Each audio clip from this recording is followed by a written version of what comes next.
ನಮಸ್ಕಾರ, ನಾನು ಗಂಗಾಧರ್ ಆರ್ ದೊಡ್ಡಮನಿ, ಭಿಕ್ಷಾಟನೆ. ಬೆಳಗಾವಿ ಜಿಲ್ಲೆಯ ಚಿಕ್ಕೋಡಿ ತಾಲೂಕಿನ KSRTC ಬಸ್ ಸ್ಟ್ಯಾಂಡ್ ನಲ್ಲಿ ಭಿಕ್ಷಾಟನೆ. ಅದು ಒಬ್ಬ ಚಿಕ್ಕ ಬಾಲಕ, 12 ವರ್ಷದಿಂದ 14 ವರ್ಷದ ಕೆಳಗೆ ವಯಸ್ಸಿನ ಬಾಲಕ ಭಿಕ್ಷಾಟನೆಯಲ್ಲಿ ತೊಡಗಿದ್ದು, ಹಾಗೂ ಅಲ್ಲಿಯೇ ಇಬ್ಬರು ಹೆಣ್ಣು ಮಕ್ಕಳು ಚಿಕ್ಕ ಚಿಕ್ಕ ಕಂದ ಮಕ್ಕಳನ್ನ ತೆಗೆದುಕೊಂಡು ಭಿಕ್ಷೆಯನ್ನು ಬಿಡುತ್ತಿದ್ದು ನಾವು ನೋಡಿದ್ದು. ಇದರ ಬಗ್ಗೆ ಮಕ್ಕಳ ಸಹಾಯವಾಣಿಗೆ ನಾವು ಕರೆ ಮಾಡಿ ತಿಳಿಸಿದ ನಂತರ ಮಕ್ಕಳ ಸಹಾಯವಾಣಿಯವರು ಅದೇ ವ್ಯಾಪ್ತಿಯಲ್ಲಿ ಬರುವ ಪೊಲೀಸ್ ಠಾಣೆಗೆ ಕರೆ ಮಾಡಿ 112 ಪೊಲೀಸ್ ಅವರು ಅಲ್ಲಿ ಬಂದ ಮೇಲೆ ಜಾಗಕ್ಕೆ ಬಂದಿದ್ದು. ಆದರೆ ಆ ಭಿಕ್ಷೆ ಬಿಡುತ್ತಿದ್ದ ಬಾಲಕ ಅಲ್ಲಿ ಸಿಗಲಿಲ್ಲ. ನಂತರ ಅಲ್ಲಿಯೇ ಭಿಕ್ಷಾಟನೆಯಲ್ಲಿ ತೊಡಗಿದ್ದ ಇಬ್ಬರು ಹೆಣ್ಮಕ್ಳಿಗೆ ಪೊಲೀಸರು ಬಂದು ಕೇಳಿದಾಗ ಅವರು ನಿಧಾನವಾಗಿ ಅಲ್ಲಿಂದ ಜಾಗ ಖಾಲಿ ಮಾಡಿದರು.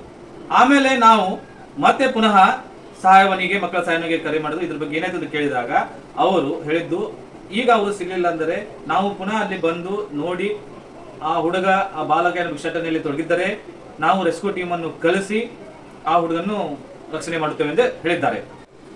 ಆದ್ರಿಂದ ಮಹಿಳಾ ಮತ್ತು ಮಕ್ಕಳ ಅಭಿವೃದ್ಧಿ ಇಲಾಖೆ ಆಗಲಿ, ಸಂರಕ್ಷಣಾ ಇಲಾಖೆ ಆಗಲಿ, ಇವರು ಈ ವಿಷಯ ಬಗ್ಗೆ ಗಮನಕ್ಕೆ ತೆಗೆದುಕೊಂಡು ಸರಿಯಾದ ಕ್ರಮವನ್ನು ತೆಗೆದುಕೊಳ್ಳಬೇಕು. ಧನ್ಯವಾದಗಳು.